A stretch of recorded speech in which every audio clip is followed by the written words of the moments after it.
வீடுகளில் தேங்காயை பார்த்தாலே பதறக்கூடிய பயப்படக்கூடிய ஒரு மனநிலை வந்துருச்சு. இன்னும் வேடிக்கையாக சொல்ல போனால் தேங்காயை பல வீடுகளில் பிள்ளையாருக்கு மட்டும்தான் காட்டுவாங்க, மற்ற யாருக்கும் தேங்காயே வேண்டாம். ஏன்னா தேங்காயே உடல் நலத்துக்கு ரொம்ப கெடுதியான விஷயம், தேங்காய் கொலஸ்ட்ராலை ஏற்றிடும், தேங்காய் நல்லதில்லைன்னு ஒரு பெரிய ஒரு மடத்தனமான ஒரு மித்து நம்மளுடைய பல தமிழ் குடும்பங்கள் மத்தியில் பரவிக்கிட்டே வருது.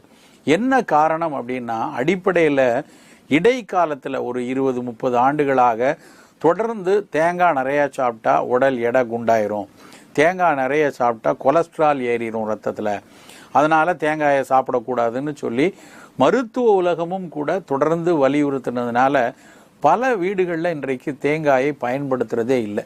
இது மிக மிக தவறான ஒரு விஷயம். ஏன் தவறான விஷயம்னா, முதல்ல இந்த தேங்காயை பற்றி இப்படியாக வந்த